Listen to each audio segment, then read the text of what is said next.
kita di program Bincang Tokoh, di mana program ini menyajikan tokoh-tokoh yang punya cerita sukses yang tentu bisa menjadi inspirasi dalam hidup kita dan juga motivasi dalam hidup pemirsa semua. Dan saat ini kita sudah kehadiran seorang tokoh yang beliau ini adalah Bupati Bandung periode 2021-2024. Langsung saja kita kenalkan, ada Kang Dadang Supriyatna yang biasa dikenal sebagai disapa Kang DS ya Kang ya. Apa kabar Kang? Alhamdulillah baik. Kang, mungkin boleh sedikit diceritakan mengenai sosok Kang Dadang sendiri? Saya Dadang Supriyatna yang tentu berasal dan lahir di pedesaan. Dan orang tua saya Pak Haji Tahir Kosasi dan ibu saya Ibu Mahaja Siti Saadah yang berasal dari Sapan, yang dulu tersohor dengan daerah Batak ya. Dulu sebelum ada normalisasi sungai, daerah saya itu sudah banyak pabrik-pabrik bata atau lio-lio, yang mana saya salah satu yang memproduksi kerajinan bata merah waktu itu. Jadi memang saya dilahirkan di satu desa, namanya Desa Tegaluar, kampungnya Kampung Sapan. Dan tersohor dulu itu daerah banjir. Oh, sampai Dan produksi bata merah, dan sampai sekarang masih dalam kondisi yang sedikit-sedikit berkurang lah. Mudah-mudahan kondisi banjirnya sudah tidak meluap lagi gitu. Ya, pemirsa, Kang DS ini dikenal juga sebagai salah satu bupati yang meniti karir benar-benar dari bawah, dan kita akan tanyakan ceritanya seperti apa. Kang, ini kan bisa dibilang Kang ini benar-benar dari bawah ya, meniti karir, bahkan sempat menjadi RT RW, kemudian aktif di Karang Taruna juga. Bisa diceritakan Kang sebenarnya masa kecil pendidikan dulu seperti apa sih Kang di? Saya kecil dulu sekolah di Madrasah Ibtidaiyah, bukan di SD, tapi saya sekolah di Madrasah Ibtidaiyah. Lebih cenderung keagamaannya memang lebih ditonjolkan. Madrasah Ibtidaiyah ini salah satu yang pendidikan, dan disitulah saya mulai mencari ilmu ya, baik pendidikan umum maupun pendidikan keagamaan. Dan sore harinya mengaji, malam harinya juga mengaji, dan pada subuh juga mengaji. Jadi saya itu kegiatan sekolah mengaji itu satu hari satu malam itu 4 kali. Itulah perjalanan sekolah. Tentu di samping saya sekolah juga selalu membantu kedua orang tua, karena memang dibiasakan karena di kampung ya, artinya dan saya pendidikan agama ini memang kental waktu itu, sehingga kita mempunyai rasa tanggung jawab dan merasa berkewajiban harus bisa membantu kedua orang tua. Yang mana saat itu memang saya dari mulai kecil, walaupun saya pernah dirawat oleh kakak kandung saya ke Bandung, tapi saya memang dibesarkan di kampung saya di Sapan. Orang tua, background dari orang tua sendiri seperti apa sih dulu Kang? Orang tua saya pendidikan SR ya, memang sempat cerita, dari cerita itu mungkin karena saya saking disayangnya sama ibu, karena saya anak yang ke-9 dari 9 saudara, dan saya merupakan anak yang bungsu ya, sehingga orang tua saya terutama ibu saya pernah menceritakan perjalanan hidupnya dari awal sampai punya anak 9, sampai mengeluarkan air mata. Dan saat itulah saya dari mulai kelas 2 SD ini sudah mulai puasa Senin Kemis ya, sampai sekarang. Dan insya Allah itu merupakan niat saya yang dari dulu, dari kecil itu saya harus bisa mengangkat harkat derajat orang tua. Karena orang tua adalah bagi saya ini orang tua yang sangat saya cintai dan saya banggakan, dan saya harus dan wajib untuk bisa mengikuti dan berterima kasih kepada kedua orang tua saya. Nah, sehingga saya mempunyai niat dan itikat pada saat itu. Memang karir saya itu dari mulai kecil saya sudah aktif di organisasi ya. Saya pernah jadi KM, ketua murid di sekolah waktu sekolah MI.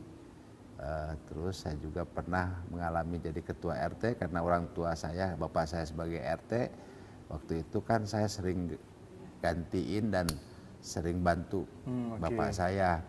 Nah di situ saya juga mulai aktif tahun 89 saya sudah masuk di AMPI. Oke. Ya, 80, tahun 90 saya sudah masuk di Pemuda Pancasila di organisasi. Dan itu Karang Taruna dari kecil terus. Nah tahun 88 saya sudah masuk STM. Dari sekolah, semenjak sekolah saya tentunya sudah mulai usaha secara pribadi, mandiri, karena saat itu SMA begitu STM, saya hanya dikasih dengan modal 7.000 bata merah ya untuk membiayai sekolah sampai selesai, dan biaya bata merah tersebut harus dibagi dua sama kakak saya karena kakak saya di SMA. Dan alhamdulillah berkah modal dari 7.000, akhirnya saya bisa jadi supplier, dan alhamdulillah saya setiap minggu itu punya penghasilan 500.000 waktu tahun 88. Jadi kalau satu bulan kurang lebih 2 juta. Nah terus saya cuman resikonya saya hanya tidur 4 jam. Kenapa? Karena dari jam pada subuh itu saya membantu orang tua saya, bantu Leo ya, datang ke ini bawa angkut minuman ya untuk karyawan. Terus saya selalu melihat hasil pembakaran bata. Setiap paginya jam 7 pagi saya membantu kakak saya almarhum Pak Haji Rasmana ya. Nah dari situ saya selalu mengisi barang, bahan material ke pabrik-pabrik. Nah jam 12 saya sekolah, pulang sekolah jam 7 malam saya ganti baju, saya nyupir truk. Jadi jam 1 malam baru pulang ke rumah, balik istirahat 4 jam semalam. Sangat menarik. Tujuannya dulu cita-cita sebenarnya apa sih Kang? Karena kan saya sih dulu cita-cita STM itu sebenarnya saya pengen jadi karyawan Telkom ya. Jadi saya punya saudara jadi karyawan Telkom, kelihatannya enak gitu. Nah, sehingga saya dari awalnya saya ke SMA. Nah karena saya tidak betah di SMA, saya akhirnya pindah ke STM. Oh sempat ke SMA dulu betul? SMA 3 bulan. Nah setelah itu saya pindah ke STM. STM saya di STM Iga Sarpinat ya, karena itu masalah mesin produksi. Saya jujur awalnya cita-cita pengen jadi pegawai Telkom saat itu ya, karena ya ini perjalanan terus berjalan yang pada akhirnya saya tidak tertarik jadi karyawan. Nah saya selesai sekolah nggak kuliah. Kenapa nggak kuliah? Karena saya sudah mempunyai penghasilan 2 juta per bulan. Sangat besar artinya sekali ngapain dulu. Saya usaha jadi karyawan dengan gaji karena saya sudah mempunyai penghasilan 2 juta per bulan saat itu. Akhirnya saya terus berusaha, dan tahun 93 saya mulai mandiri untuk jadi kontraktor. Jadi begitu beres sekolah STM, supplier terus berjalan, saya tahun 93 itu sudah mulai jadi kontraktor sendiri. Artinya saya menjadi kontraktor konstruksi waktu itu. Nah, setelah itu ya karena tidak ada, pepatah mengatakan tidak ada nubenghar bubujangan, ya akhirnya saya 93 akhir saya menikah. Saya jujur waktu itu menikah muda ya? Karena usia 22 tahun. Nah saya rintis selama 4 bulan saya pernikahan, saya udah dapat rumah, sudah bikin rumah sendiri ya. Saya tekunin semua, tahun 95 saya bikin perusahaan. Saya sebagai direktur utama, dan alhamdulillah sampai sekarang berjalan ya, terus berjalan, dan perusahaan saya kasihkan ke anak saya selanjutnya karena saya sudah jadi bupati. Nah tahun 95 sudah mendirikan perusahaan, saya sebagai direktur utama. Ternyata dari beberapa lokasi kegiatan bikin atau konstruksi, tahun 98 saya diminta untuk menjadi kepala desa. Saat itu usia 26 tahun. Dari menjadi RT kemudian sampai bisa menjadi Kades, ini gimana Kang? Nah gini, jadi sambil saya usaha mandiri jadi supplier dan juga jadi kontraktor saat itu, memang dinamika ya luar biasa. Pernah mengalami kerugian ya, variasi lah. Dan saat itu saya setelah saya membuat Bandung Supermall yang sekarang Trans Studio itu kan, saya ya dengan Utama Karya, akhirnya saya mengembangkan lagi ke Waluyaan, ke Linggar, ke Garut ya, ke Gunung Guntur. Setelah itu langsung ke Cihelang. Nah dari Cihelang itu saya diminta sama kakak saya untuk jadi kepala desa. Saya ditanya sama kakak saya ingat waktu itu, Dang, masyarakat minta jadi kepala desa. Saya bilang, Loh, gimana kalau kita menang? Gitu. Kalau saya menang gimana? Ya halus, bukan begitu. Ini perusahaan seperti apa? Kenapa saya selalu mengatakan kalau saya menang, punten saya punya dari kecil karakter, keinginan dan prinsip. Kalau saya ingin sesuatu itu pasti dapat. Artinya kita selalu mengikuti apa yang harus kita lakukan sehingga kita bisa mendapatkan sesuatu itu. Ini kebiasaan saya dari karakter kecil itu seperti itu. Sehingga begitu saya ditanya untuk mencalonkan kepala desa, saya langsung mengatakan gimana kalau menang. Jadi bukan kalah ya, gimana kalau menang. Jadi itu karakter saya dari kecil. Kenapa demikian? Karena saya punya keyakinan saat itu. Nah setelah saya mencoba, nunggu waktu 1 minggu, istiaroh, saya minta waktu istiaroh, saya lakukan istiaroh dan alhamdulillah istiaroh ini baik. Dan alhamdulillah akhirnya saya terpilih jadi kepala desa. Tapi perusahaan dilanjutkan sama kakak saya. Akhirnya ditinggal ya. Nah selama 1 tahun, karyawan saya hampir 500 orang protes. Setelah terus datang ke kantor, ya karena tidak punya kerjaan. Karena saya karyawan hampir 500 orang. Nah, akhirnya meminta bagaimana ini perusahaan bisa jalan lagi. Akhirnya saya izin ke RT dan RW, ke tokoh masyarakat. Saya minta izin, saya jadi kepala desa ini di kantornya saya dari jam 7 sampai jam 12. Dari jam 12 ke sana saya izin untuk usaha. Karena waktu itu desa tidak punya uang. Diizinkanlah sama semua tokoh dan ini akhirnya saya berusaha. Dan saya janji waktu itu kalau saya punya untung, kita akan bangun kantor desa ya. Saya langsung bergerak, bekerjakan pekerjaan. Alhamdulillah karyawan saya bisa bekerja. Dan akhirnya saya dapatkan keuntungan. Dari keuntungan itu saya ingat 36 juta waktu itu. Saya kumpul lagi dengan RT RW, ini saya punya untung. Tahun berapa tuh, Kang? Nih, tahun 99. Tahun 99 2000-an. Besar juga itu ya. Nah, saya 36 juta, saya udah untung. Pak Ketua LKMD sini, ini bangun. Saya bangun. Dibangun akhirnya. Kantor desa, ya minta lagi bantuan kepada perusahaan di sekitar. Alhamdulillah bisa mendirikan bangunan kantor desa waktu itu. Tahun 2001 saya menjadi ketua anggota di KNP, pengurus yaitu wakil bendahara. Ya, tahun 2001 waktu itu saya merintis daerah saya bagaimana supaya tidak terjadi banjir. Alhamdulillah saya mengajukan sampai buat rencana tata ruang wilayah kita bahwa Kota Baru Tegalwaru itu di daerah saya. Itu seluas 3.500 hektar waktu itu. Bagaimana merubah tatanan yang tidak jelas sehingga ada produktivitas. Dan saat itu saya selalu membuat kebijakan, udah bikin bangunan, bikin pabrik, semua. Udah tanggung jawab saya urusan izin segala macam. Kenapa? Karena saya tidak mau masyarakat kelaparan gara-gara tidak mempunyai tenaga kerja. Begitu saya awal jadi kepala desa, saya sudah bisa mendongkrak dan mendorong masyarakat saya di sekitar 3.000 orang masuk perusahaan. Dan alhamdulillah akhirnya tingkat daya belinya meningkat dan insya Allah sejahtera waktu itu. Nah di situ saya tahun 2001 menjadi anggota di KNPI, wakil bendahara. Sempat di Pemuda Pancasila juga? Di Pemuda Pancasila dari tahun 90 lah itu. 90 ya? Udah paling lama organisasi saya di AMPI dan di Pemuda Pancasila. Ya, terus tahun 2004 saya menjadi ketua KNP Kabupaten Bandung. Nah, akhirnya dari saya waktu itu saya jadi kepala desa dan usaha saya terus berjalan, tidak berhenti. Kenapa? Karena saya sifatnya kalau jadi kepala desa itu pelayanan. Ya, tapi kalau usaha itu karena kebutuhan kita, bagaimana kita menghidupi saya sendiri dan juga keluarga dan untuk masa depan. Sehingga saya selalu terbuka dengan masyarakat waktu itu. Nah, tahun 2004 saya jadi ketua KNP Kabupaten Bandung. Ya, 2 periode itu. 2004 sampai 2007, 2007 sampai dengan 2011. Tahun 2006 saya habis masa jabatan pertama karena waktu itu kepala desa 8 tahun. 8 tahun ya. Nah, begitu saya mencalonkan lagi, saya terpilih dan sebelumnya saya memang begitu terpilih jadi kepala desa, ya saya kuliah. Kenapa? Karena kebutuhan. Bahwa saya harus bisa mengimbangi. Akhirnya saya kuliah S1, ya S2. S2-nya setelah saya terpilih jadi kepala desa yang kedua kali. Itu tahun 2006, saya janji kalau saya terpilih lagi saya kuliah S2. Nah gitu kan. Berarti kuliah setelah terpilih ya? Setelah terpilih saya kuliah lagi. Alhamdulillah, cuman tahun 2008 saya diminta oleh masyarakat bahwa saya harus menyalonkan anggota DPRD. Apa tujuannya? Karena perizinan di daerah saya tidak keluar izin. Saya begitu tujuannya, saya ikut nih.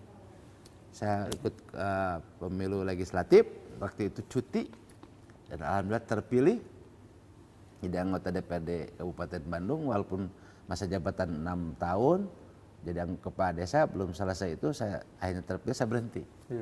Desa ini kan sama kakak saya pemilihan lagi. Kakak saya meninggal, istri saya jadi kepala desa. Istri saya 1 periode, sekarang ponakan. Tapi sebelum bicara DPRD kan, di kepala desa sendiri saat itu kan menjabat kepala desa hampir 2 periode itu kan. Perubahan-perubahan apa yang banyak. Mungkin Perubahan pertama saya bisa mendirikan sekolah SMA. Kenapa? Saat itu kan pendidikan masyarakat saya itu rata-rata SD ya. SD ya. Jadi ngeri lah kalau kita dengar bagaimana pendidikannya gini-gini. Ya nggak bisa sekolah SMA. SMP ada di situ. Begitu beres, paling maksimal SMP. Setelah beres SMP tidak bisa melanjutkan ke SMA. Kenapa? Karena waktu itu kan perjalanan ke Buah Batu ke Ciwasa itu kan pakai biaya. Betul. Nah akhirnya saya memutuskan pada tahun 2004 mendirikan sekolah SMA di situ.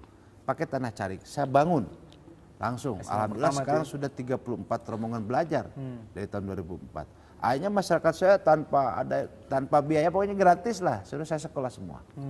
Nah, terus merubah tatanan yang tidak jelas menjadi Kota Baru Tegaluar, dan sekarang sudah menjadikan Kota Baru Tegaluar. Terus infrastruktur semua pengecoran segala macam sudah.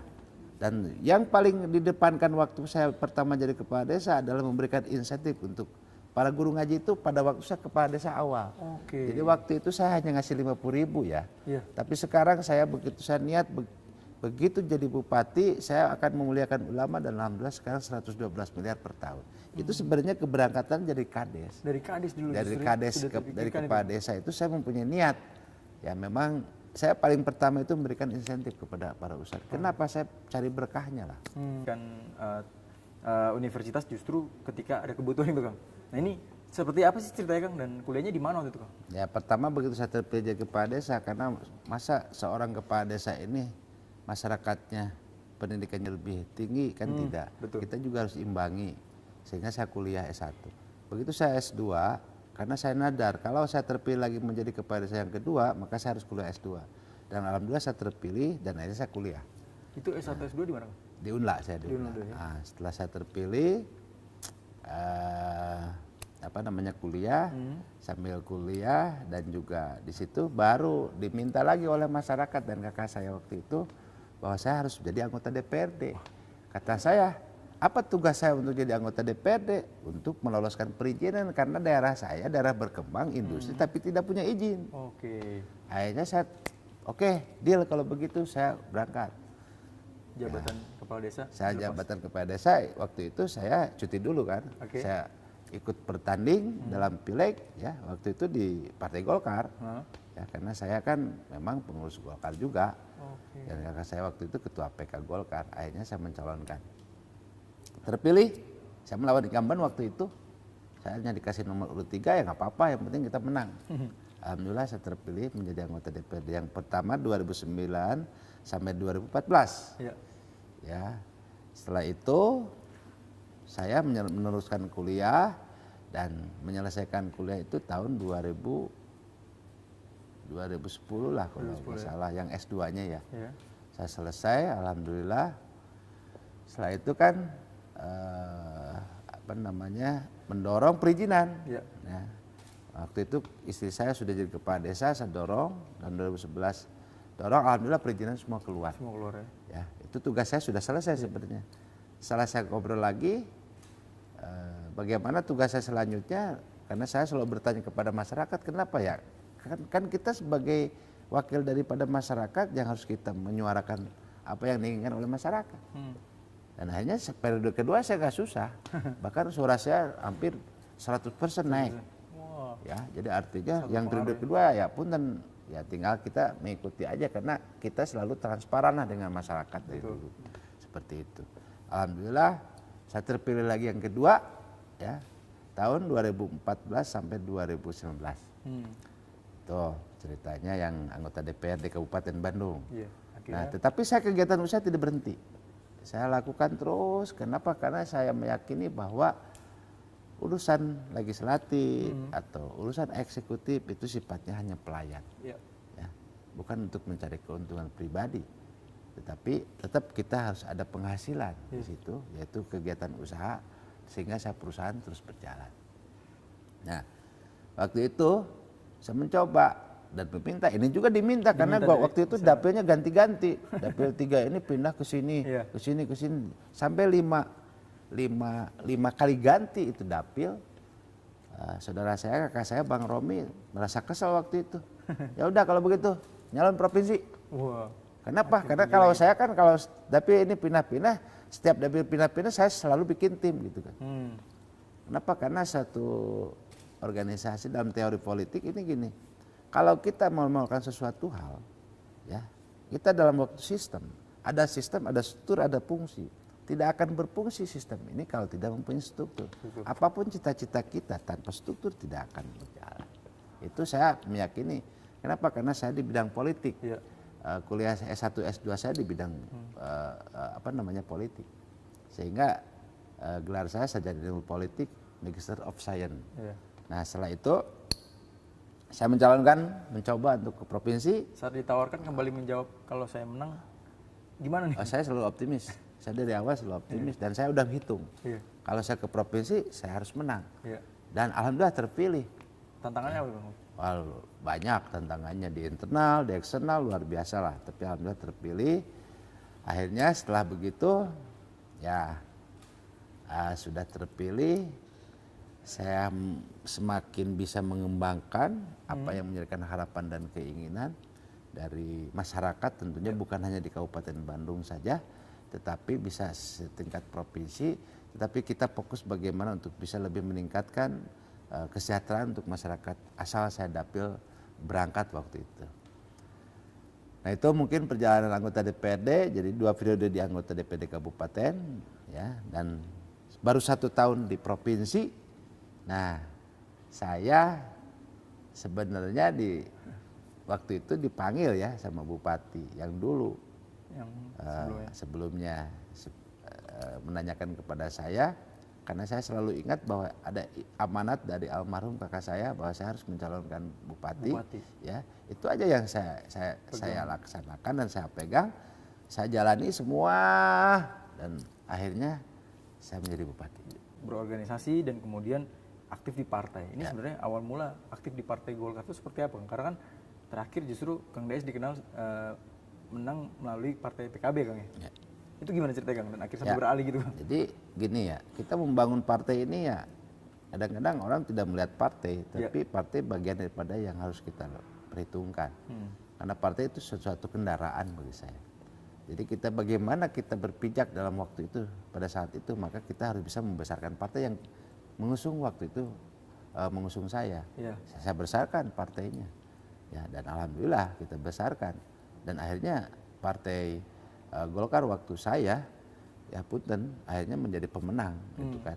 Yaitu hasil perjuangan, bukan enteng-enteng. Padahal sebelumnya Demokrat yang menguasai sebagai ketua DPRD. Tapi setelah saya ikut bersama teman-teman yang lainnya, akhirnya tahun 2014 saya menjadi pemenang di Kabupaten Bandung, Golkar. Kan sebelumnya Demokrat. Iya betul. Apalagi sebelumnya lagi kan PDIP, PDI Perjuangan, Demokrat. Waktu itu saya karena kompak, semua teman-teman dari parlemen berjuang jadi pemenang. Akhirnya dia jadi ketua DPRD. Itulah suatu kebanggaan. Kita bagaimana membesarkan partai waktu itu. Nah, setelah besar, nah kemarin lagi tahun 2019 kita pemenang lagi. Ya setelah jadi pemenang, ya saya tidak diakomodir oleh Golkar. Ya akhirnya saya berhenti waktu itu, tidak melanjutkan untuk perjuangan mencalonkan bupati sih sebenarnya sudah berhenti. Tapi mungkin ini skenario Allah. Nah, sehingga saya dimintalah dipanggil oleh salah satu partai yaitu Partai PKB dan menanyakan kepada saya, walaupun saya sudah kuliah S3, walaupun belum selesai, belum tamat, ya karena begitu saya menjadi anggota DPRD Kabupaten Bandung yang periode kedua, saya kuliah S3 ya. Waktu itu saya langsung ke provinsi, masih kuliah S3 karena cuti. Nah, kemarin saya sempat berhenti karena tidak direkomendasikan oleh Golkar. Akhirnya PKB yang mengundang saya dan NU yang bergerak di sini menanyakan kepada saya bagaimana kalau pindah partai. Kalau kata saya begini, partai bukan agama kata saya. Lepas baju oke, Iya, nggak masalah. Yang penting saya tidak pindah agama, itu aja. Akhirnya saya pindahlah Ke PKB, PKB. langsung dengan Nasdem, Demokrat dan PKS dan bergerak. Ya dan alhamdulillah terpilih menjadi Bupati Kabupaten Bandung. Wah, 2 periode ya di DPRD ya Kang ya. Ya. Ini kan mungkin bisa sampai bertahan seperti itu, punya program khusus yang punya program yang mungkin disukai oleh masyarakat juga. Ya. Apa sih program-program itu Kang? Program khusus waktu saya jadi anggota DPRD itu bagaimana kita bisa untuk meningkatkan sarana pendidikan. Karena pendidikan ini salah satu peningkatan IPM kita. Ya. Nah, kenapa demikian? Kenapa saya selalu fokus ke pendidikan dan saya waktu jadi anggota DPRD itu tidak pernah pindah komisi. Saya di komisi D, ya. Saya di komisi D 2 periodenya dan saya kemarin di DPRD provinsi juga di komisi 5. Kaitan dengan kesejahteraan masyarakat. Kenapa demikian? Saya yang pernah merasakan dan saya pernah menjadi kepala desa. Betapa masyarakat sangat membutuhkan. Ya. Apa yang dibutuhkan oleh masyarakat tidak lepas daripada 3 hal. Pertama sarana pendidikan, yang kedua sarana kesehatan, dan ketiga daya beli. Nah ini yang kita fokuskan. Nah sehingga saya selalu di komisi yang sifatnya pendidikan dan kesejahteraan. Nah untuk bisa mengimplementasikan, mendorong bagaimana ini bisa terrealisasi. Nah saya selama 2 periode insya Allah sudah memberikan aspirasi dan juga kurang lebih hampir 15 sekolah unit baru. Selama saya jadi anggota DPRD Kabupaten Bandung. Saat itu ya tidak jelas, ini ada yang bayar segala macam, saya gratiskan, saya minta gratiskan. Termasuk bagaimana nasib guru honor waktu itu, saya perjuangkan. Bagaimana kita untuk mendorong supaya BLUD, supaya puskesmas ini bisa betul dilakukan. 62 puskesmas selama saya jadi anggota DPRD kita dorong, ya kan? Dan itu semua berjalan sampai sekarang. Nah kaitan dengan lain-lainnya tentu kan bagaimana untuk kesejahteraan masyarakatnya. Masyarakat supaya bisa ada kegiatan usaha, ada kelompok usaha bersama, ya, ada program-program yang lainnya termasuk sarana-sarana termasuk infrastruktur. Ya, ini kita dorong waktu itu. Nah kira-kira, karena kalau pendapat saya, kalau seandainya pendidikan, kesehatan, daya beli sudah ini ya udah. Artinya kan IPM ini akan berpengaruh. Betul. Gitu. Nah saat ini saya jadi bupati, ya kan? Betul. Nah kemarin juga di provinsi kita dorong. Kenapa? Karena di Kabupaten Bandung masih ada 14 kecamatan yang belum mempunyai SLTA. Iya. Nah kita dorong juga. Nah, tapi belum berhasil nih. Ya udah nggak apa-apa. Saya harus jadi bupati kalau begitu. Saya jadi bupati. Apa konsekuensinya? Ya siapkan. Saya akan siapkan lahan. Iya. Saya sudah mempersiapkan lahan lah untuk 14 kecamatan ini supaya dibangun nih konstruksinya oleh provinsi. Ya, kita sudah semua dan saya walaupun baru 6 bulan sekarang saya sudah membuat 12 sekolah baru sekarang. Sudah terrealisasi. Walaupun saya baru 6 bulan saya sudah memberikan insentif kepada para guru ngaji 16.000 orang. Terus berlanjut ya berarti ya? Ya, ini sudah berjalan. Sejak dari Kades ya? Setelah jadi bupati, ini kan saya terus melakukan langkah ini. Kenapa? Bahkan tahun 2022 kita tambah lagi 2.000. Ustadz-ustadzah guru ngaji kita diberikan insentif. Ya, tahun 2022 ini kurang lebih sekitar 112 miliar. Wow. Yang sebelumnya hanya 8 miliar per tahun. Enggak, kita langsung naik 112 miliar. Untuk apa saja yang 112 miliar? Ya diberikan kepada 18.000 ustadz-ustadzah atau guru ngaji. Apa yang akan didapatkan kepada para ustadz dan ustadzah atau guru ngaji ini? Ada 3 yang akan didapatkan. Pertama, berupa uang tunai sebesar Rp350.000 yang ditransfer ke tiap rekening masing-masing setiap bulannya. Yang kedua diberikan 4 kartu BPJS kesehatan, dilindungi kesehatannya. 2 suami istri dan 2 orang anak. Yang ketiganya diberikan BPJS ketenagakerjaan. Asuransi jiwanya kita lindungi juga. Jadi apabila meninggal dunia maka Pak guru ngaji ini ahli warisnya akan mendapatkan asuransi jiwa kurang lebih 40 juta dan mendapatkan beasiswa kurang lebih total semua hampir 270 juta.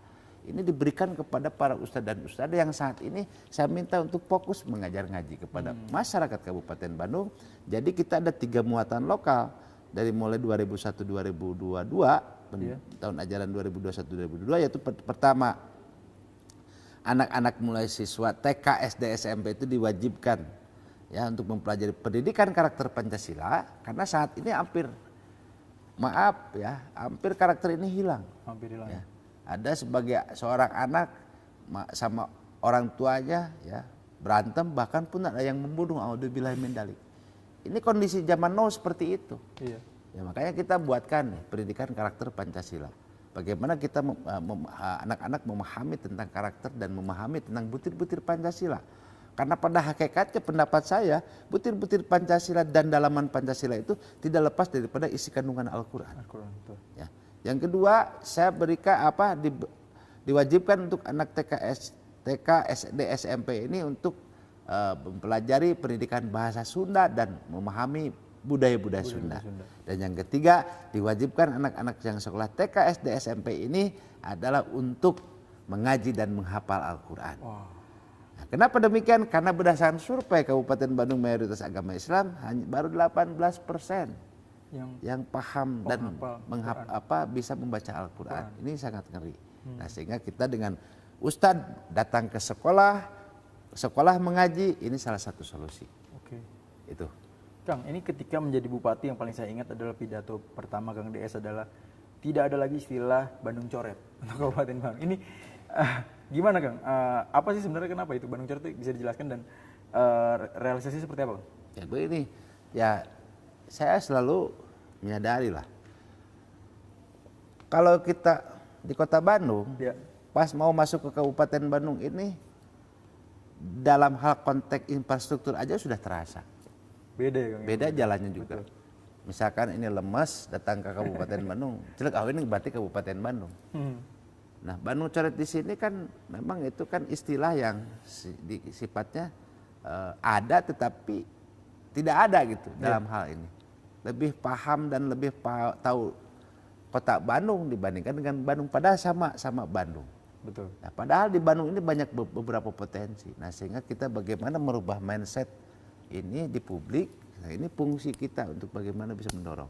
Secara bertahap kita akan rubah mindset itu. Nah, sehingga saya optimis ya, Kominfo harus diperbaiki. Kenapa? Karena di situ semua informasi, pusat informasi. Betul. Humas di sini berjalan, publikasi juga. Ini kita harus perbaiki. Nah, sehingga tidak ada lagi istilah Bandung Coret nanti ke depan. Ya. Nah, dalam artian ada Kabupaten Bandung tapi tidak terkenal. Itu. Jadi artinya di sini harus ada perubahan yang mendasar. Kita harus membuat suatu sistem bagaimana supaya ini bisa lebih dipahami. Ada ciri atau ikon. Ya. Nah, sekarang ini kan Bandung Bedas. Bandung Bedas ini sini akronimnya adalah bangkit, edukatif, dinamis, agamis, dan sejahtera. Kita upayakan. Ini kan saya baru 6 bulan nih, baru 7 bulan nih, ya. Insya Allah ini terus, dan saya dihadapkan dalam kondisi lagi COVID.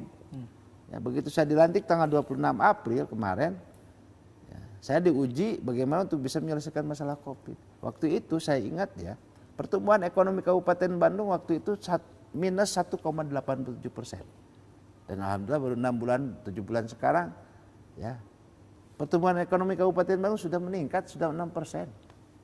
Ya, pertumbuhan ekonomi ini. Jadi lihat bagaimana.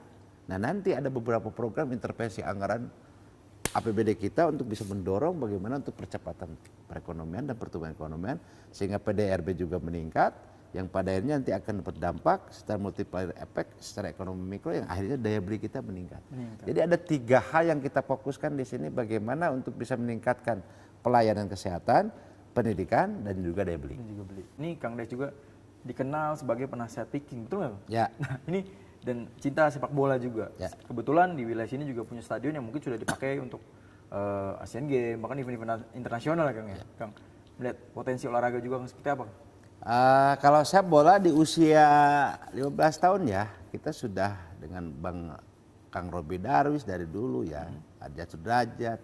Saya sebenarnya sudah menjadi salah satu asisten manajer waktu itu di Persatuan Sepak Bola Pemuda Pancasila.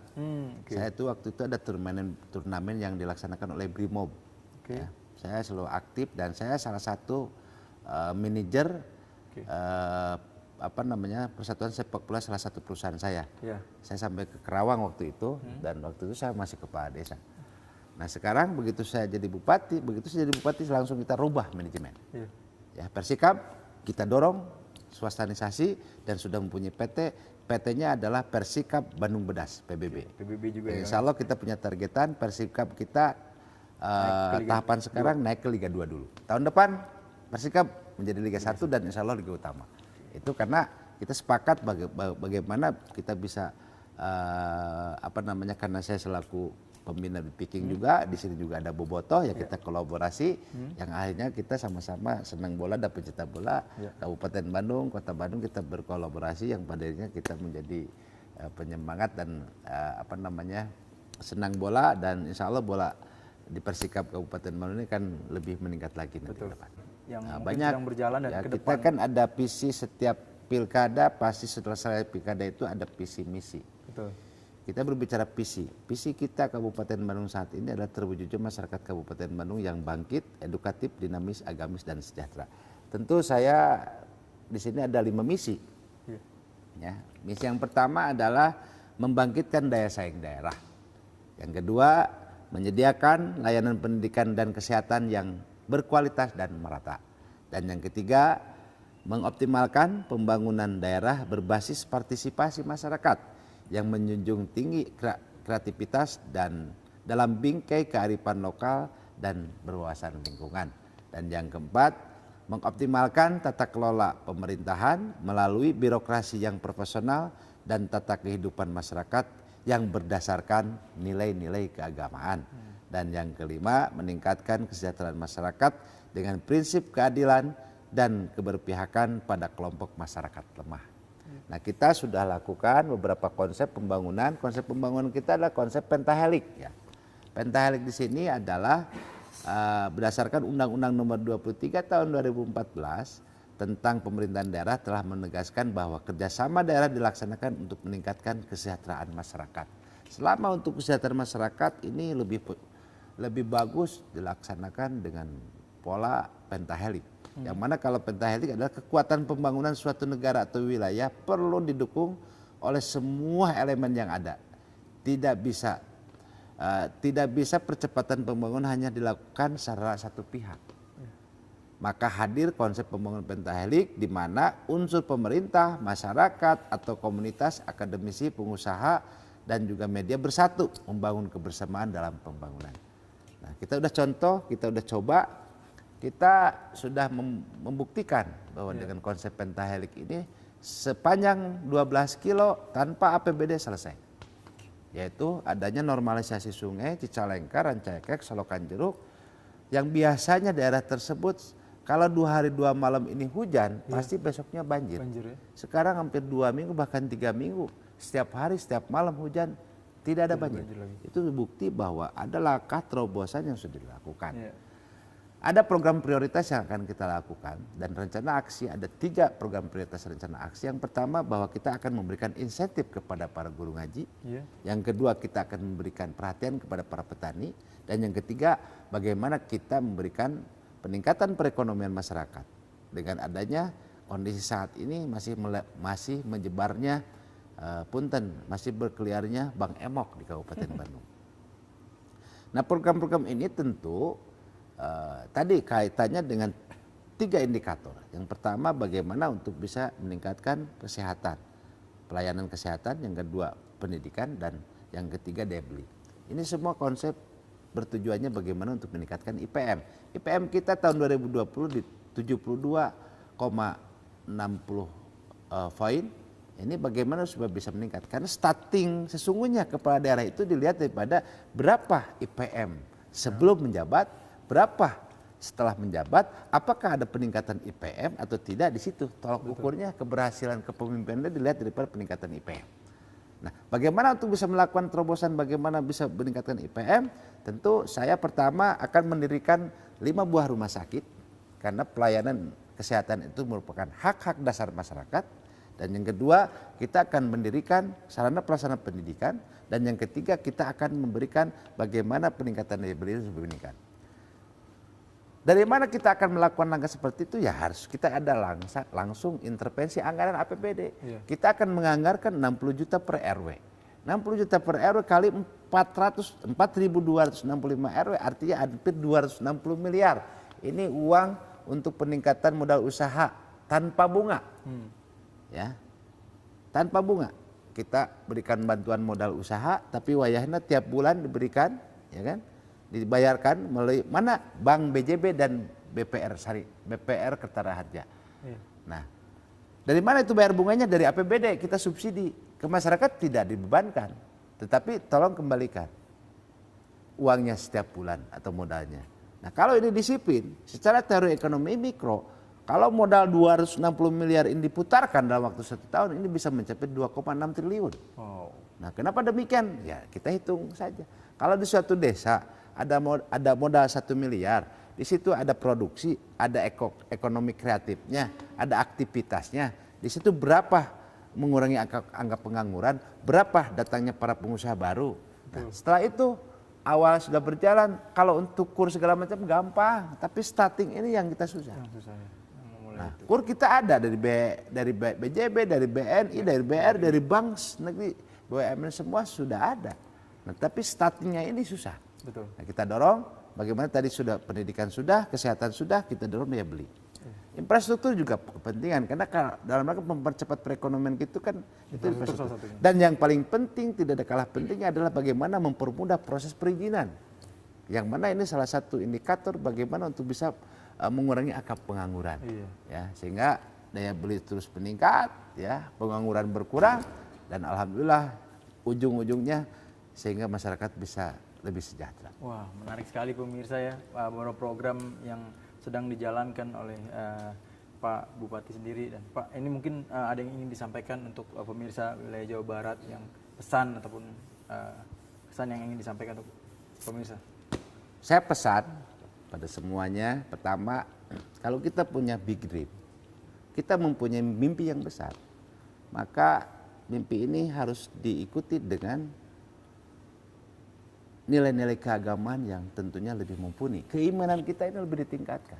Tanpa keimanan kita, maaf, agama apapun itu mengatakan demikian. Kita mempunyai cita-cita besar, harus diikuti dengan spiritual, ya, dan keimanan yang lebih kuat, yang pada akhirnya akan menghasilkan positif mindset. Positif mindset di sini adalah pemikiran-pemikiran yang positif. Nah, kalau kita sudah ada pemikiran positif, maka akan keluar pemikiran-pemikiran atau akal-akal kita yang lebih sehat. Dengan akal sehat, maka kita selalu senyum, smile, dan akhirnya mempunyai inovasi-inovasi. Dengan inovasi-inovasi tersebut, kita menghasilkan karya-karya yang tentunya akan lebih bermanfaat. Wah.